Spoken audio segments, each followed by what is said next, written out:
Welcome to the Plans and Plot Twists podcast. You are here with Timmy And Nat. The chaos, the laughs, basically adulthood on steroids. Our podcast talks it all. We're honest and always relatable. And if you ever felt like everyone else has it figured out, Spoiler, they don't. this is your safe space to remind you that life's messy, unpredictable, and totally okay. Today, we're talking about breakups and finding the one. So, Nat, if you had to be on a reality show, which one would it be? Oh, I'm debating between Love Island, Love is Blind, but Love Island, it's quite dramatic. But then Love is Blind is a bit more sweet. Like, it definitely was back in the day. It's becoming more like all of the rest of them, and people just go on to get famous. But the original Love is Blind was so cute. So probably that one. Did you see the one on Love is Blind where she said that she was a Megan Fox lookalike? You chose her thinking that she was like Megan Fox. And you could tell his face when the things opened. He was like,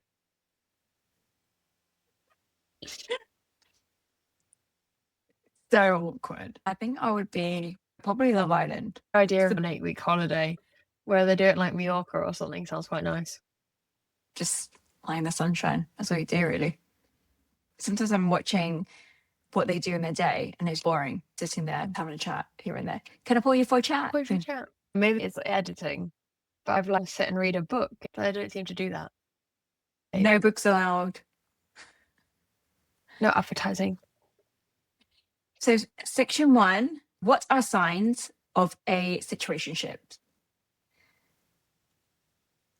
Lack of labels, a lack of your relationship. I don't think the term friends with benefit exists anymore, and I don't think the term dating exists anymore. Anything that is not exclusive or with an explicit label is now just called a situationship. Everything apart from very clear labels is now just a situationship. When you can't define it out loud and the plans are last minute. See, I'd say that's a hookup. This is the thing. I think it's just such a broad term. We had so many terms for it when we were in our early 20s. I just feel I've missed that change in the way we talk about these sorts of relationships because I've had one for a while. The last situationship I was in was Australia. So that's a memorable one because it was going on for so long, didn't know what we were, and he didn't want us to be seen in public. He didn't want to date in public. Everything would be last minute. So tips on how to make it a relationship. What tips would you give? You gotta just, especially if you're getting to a point where like you're not seeing people, spend so much time together. If you are like eat, sleep, breathing a relationship, then just be in a relationship. I find that really odd when people are just not, and it's so obvious they're in a relationship, and it's like, why can't you just call them your other half, your girlfriend? And it's kind of like, oh, it feels like a problem. Calling it a situationship is a way to like, not commit. Is it not committing because of fear, or are you not committing because what if something else comes along? Is it a way to just keep your foot Like half in, half out? Yeah. You just got to be honest. You have to have that conversation.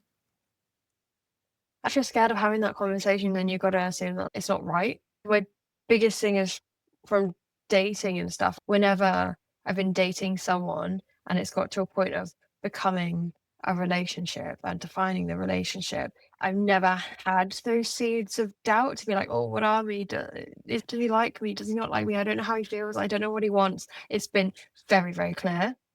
And it's just happened. And I've just never sat there when me and my husband started dating. There wasn't a moment where I was like, I don't know if he likes me. We were just incredibly clear from the outset, and I could see that repeated across the relationships I have had. I've never had a moment, I've never felt or been made to feel like I don't understand what's going on. It's just been very clear to me, we're both very open. And they're the kind of people I have ended up officially dating and being exclusive with Whereas the ones that haven't made it out the situationship stage, because there are all these little seeds of doubt, they do the little hot cold and they don't make you feel secure. If you're feeling really insecure about it, then you probably have to think about, if you have that conversation and they're still really avoidant, then is it someone, if you're wanting a relationship, maybe that's not the person for you. My biggest nugget of advice is that you cannot change someone. Yes. They will not change for you. If you're thinking, I can convince this person I can make them fall in love with me, If you're running on that, then you're only ever going to be disappointed. They're not the right person for you. It might hurt, but they're not for you. Especially with this guy that I was with, I was hoping that he would change. And it's just me being naive and young, thinking, I know he has commitment issues, but I'm hoping he will change. He'll want me as his girlfriend. And you do whatever it takes. But then you start changing in a way that you don't want to be. And it all stems down to you cannot change a person. Only they can change themselves. It's disappointing everyone being like, they will date me eventually. They will not. Won't. They will not. The people that you see that are like, oh, we were a situationship and then we define the relationship like 3 years later, they are the 1%. They're rare. Very rare. I think people think it happens all the time. It doesn't. This leads on to my next question. It was how to get out of a situationship without losing your mind. Cut them off. Cut them off and disappear. You have to accept that this is the end.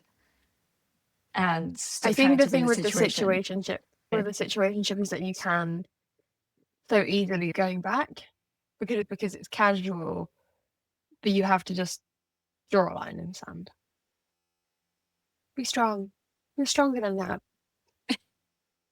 You are stronger than that. Do it for yourself. Do it for yourself. You're stronger than that boy. Now, moving on to part 2.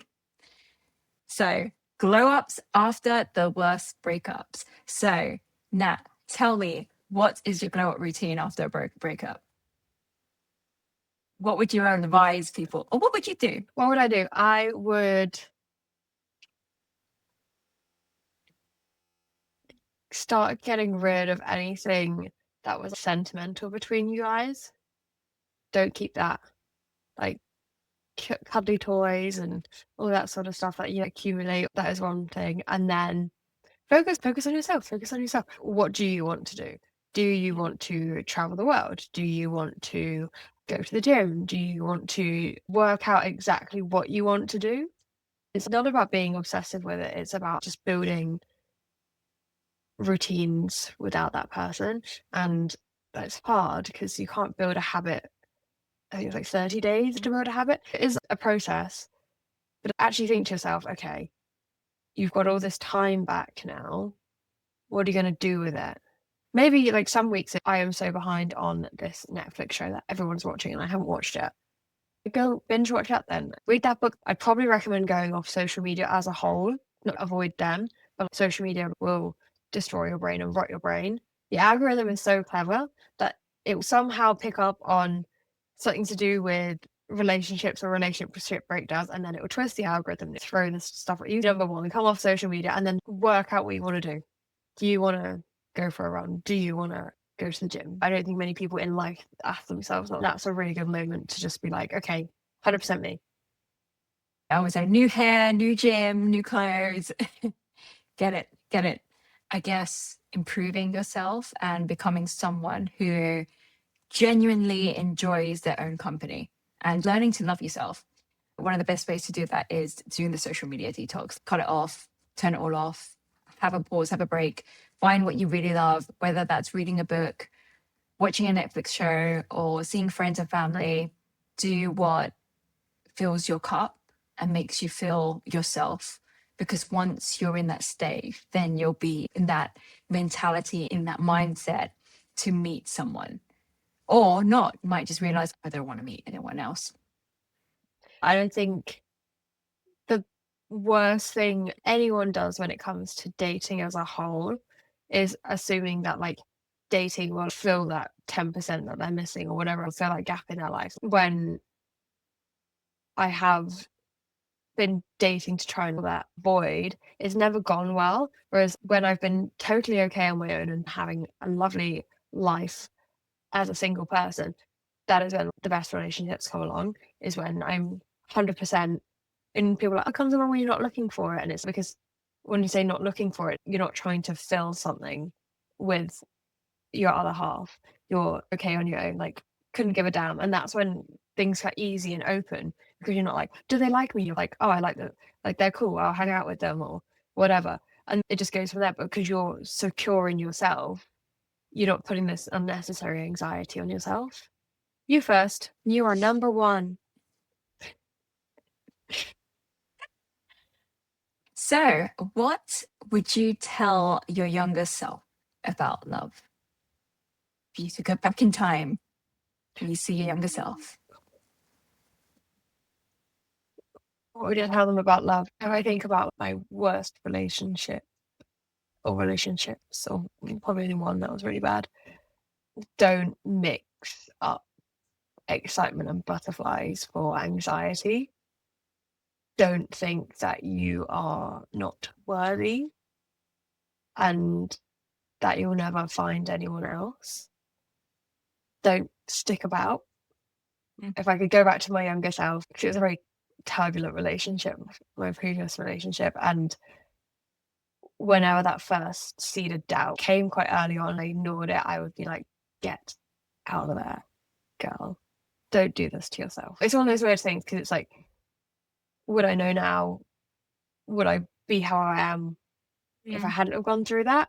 Would I wanted to do that? Absolutely not. No one wants to be in an abusive relationship. So it's one of those weird things where it's like it defines you, but then there's definitely exit routes that I ignored, and I definitely should have taken them, and I wish I did. When those red flags appear, when you get that little thing in the back of your head that goes, "Just get out. It's not worth it." What would you tell baby Kimmy? I would say a woman's intuition is true. When you have that gut feeling and you got to go, you got to go. Sometimes it's time. And also have fun. Every time I meet an ex, it was like, you are the one. Like, calm down, child. It will come to you. I would say, learn to love yourself. Be in your own company and it will come to you. I would go back in time and say, don't go out of him or him or him. Their way. I think they come into our lives for reasons. Yeah. Teach us lessons. If there was one ex, which ex would you thank reluctantly? I'm too bitter for this. Who would I thank reluctantly?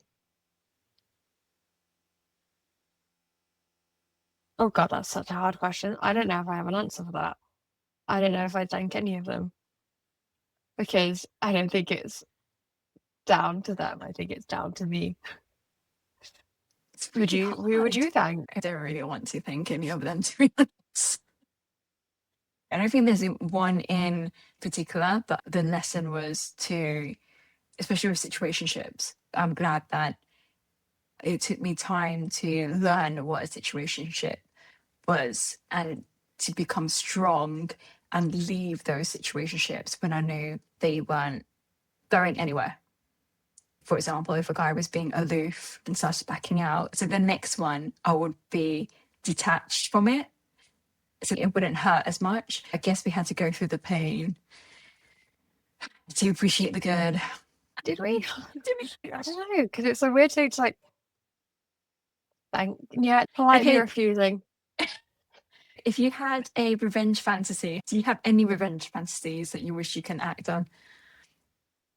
I don't necessarily have any revenge. I have an ex where I hope every time he drinks a cup of tea, it is a little bit too cold. I hope that every time it rains, he doesn't have an umbrella. I hope that every time he steps in a puddle, it leaks into his shoe. I hope every time he steps onto a tube platform, the tube leaves. I just hope he is inconvenienced every single day of his life. He's got that little a pin just jabbing him. That's a good revenge fantasy to have. Just nothing's ever quite right, to fight off 10 duck-sized lions Yeah. or 100 lion-sized ducks? Would you rather like more of the small thing or like Mm. less of the more bad thing? I hope he has a slight knee pain that he can't quite get rid of, an ingrown toenail that causes him discomfort. They would just be suffering life all the And then I time. just, my witchy powers are just enough to. I was speaking to my dad about this, and he was like, I think the same. Yeah. Like, nothing bad or tragic, a bit of it's a subtle inconvenience every day for the Yeah, rest of that's fantastic. you. Do you not have any? Do I have a revenge fantasy? I hope like evil spirits will haunt them. They never quite get a good night's sleep. There's always something there. Or when the next girl that they date is just a psycho bitch. I hope she destroys your heart into a million. So we are defining the one. Tell me, what do you think the one means? When I was younger, was just the person you dated. I thought this because my parents are high school sweethearts. So I assumed like that was the norm. And you just meet someone at school and you marry them because that's what happened to them. I just assumed my boyfriend that I had at school, they were the one. Where else would I meet them in life? Now, I think the one is someone who you choose. It's someone that you grow with. And it's someone who you want when things are good and things are bad. You want to go through that with them. That's the one. I thought the same. When I was Oh. younger, you meet them in school and that's it. You're set for life. When it doesn't work out, that's when I broke down because I was thinking, I was meant to meet the love of my life at 16. Apparently, that is very, very rare. If you meet someone at 16 and it lasts till 100. And now, you're right, it's someone that you choose that makes you feel like home, that makes you feel safe. It's so comfortable and warm, and you don't have that anxiety or feel insecurity. Would you like to share a time when you thought someone was the one? My high school boyfriend, I was head over heels. I was so convinced. Mhm. And we were going to go through uni and we were going to stay together and we were going to finish uni. That was the rest of the life together. I think it was that belief that I would find that person in school. I wasn't planning on going to uni at that point. So I thought, I'm not going to meet someone at uni. How would I meet them if I'm not going to meet them at school? And then I'm not going to go to university. How do you meet people? So I assumed like he's going to be the one because this is it. And then I was proved wrong. Way dumped me. It was really interesting because he was like, this was never a long-term thing for me. And I want to go to uni and da da da. I remember when we were having like our little breakup conversation. I didn't pursue the relationship, he pursued me. And I was like, you pursued this, you wanted this, you came after me, you wanted to date me. So what do you mean it was never a long-term thing for you? Where's this coming from? If you never wanted a girlfriend by the time you go to uni in September, then this shouldn't have happened. It was a little bit cruel of him at the time. You can't really plan for these sorts of things. That's so mean. I feel like they kind of gaslight you and I. The first boyfriends. With my first boyfriend, I felt he was the one because we were always with his family, with his friends. We actually spoke about marriage. It's so weird at 17. And then things started drifting away. He cheated on me twice, and I was still with him. Why? Because the first time he did it, I was like, we're done. But he was begging for another chance. And he said, sorry, he won't do it again. So you think he's going to change? Fine. We're back with him. And then he did it again. Right. So moving on to how did you find the one? And when was the moment you knew, like, this is it? This is the one? Oh, that's so interesting. I don't know if this sounds quite unromantic of me, but there wasn't like a weird like light bulb moment. Mm-hmm. for me with my husband. Everything has just always felt very natural and easy, and we slotted together. And through good, great, bad, terrible times, everything was just like a click. It wasn't like a, he's the one. We just started like dating, and then we were chatting, and then I remember he just brought it up and was just kind of like, I'd be really quite sad if I knew you were dating other people and I'm not dating anyone. And I was like, well, I'm not dating anyone either. We just always felt like we were always on the same page. And I love that. I didn't have a moment of, I'm going to marry that guy and I'm going to be with that guy for the rest of my life. It wasn't that. It just felt very natural. Yeah. You didn't have that, I guess, insecurity or anxiety. You had that assurance. It just felt safe.